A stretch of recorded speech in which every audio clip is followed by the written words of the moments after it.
On the other hand, while it might wear patriotic garb, is allegiance to country over all other allegiances, even when that country is wrong. In a way, nationalism is selfishness writ large.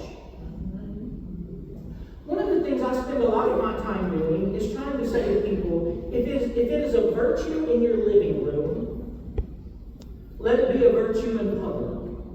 Like if you taught it to your children in the living room, why are you doing the opposite of that in public? Mm-hmm. If I would have come in here tonight and said, "Hi y'all, I'm glad to be here, but it's Preston first," y'all might say, "This guy walked in with some ego and I don't know what to think about him." But when we walk into a room of nations and we say America first, what are we saying? Isn't nationalism ego on a nationalistic scale? And if not, I don't know how else to define it. One of my favorite preachers of last century, William Sloane Coffin, once said, "There are three kinds of patriots, two bad and one good. The bad are the uncritical lovers and the loveless critics. Good patriots carry on a lover's quarrel with their country." There are two bad patriots. Uncritical lovers, I love my country regardless of what we do. Think about the traps on that road. And the loveless critics. It's so easy to lob criticism from a distance, and it's not very helpful. But the real patriots are those who carry on a lover's quarrel with their country. So I hope to, in the same breath tonight, redeem patriotism and warn us of the rising tides of nationalism. Christian nationalism, made simple and plain, is a conflation of Christian and American identities. It's a conflation of Christian and American identities, where you can't really tell what's defining what.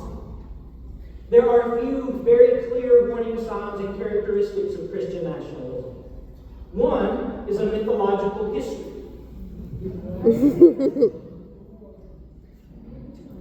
Where we say America is a Christian nation. Whenever people tell me that, my response is always, what do you mean by that? Right?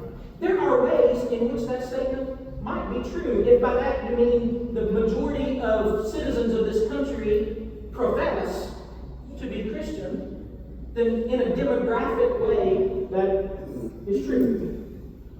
But it is not true in a legal sense.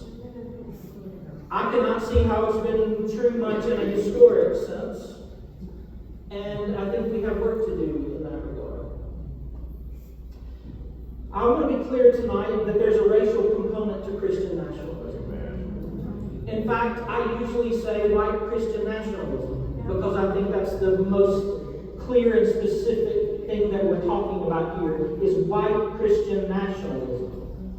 And I would argue today that the arguments we're having as a culture today over history are not arguments about history. When you're arguing about history, you're not arguing about who you've been.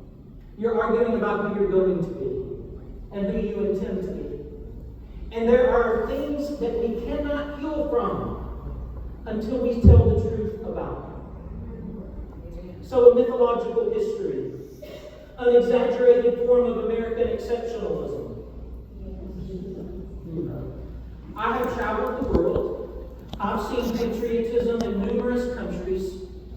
And there are many people around the world that love their country in good and right and healthy ways.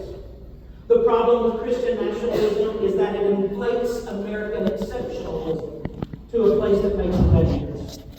And it has evidence of God's providential hand in American politics, where American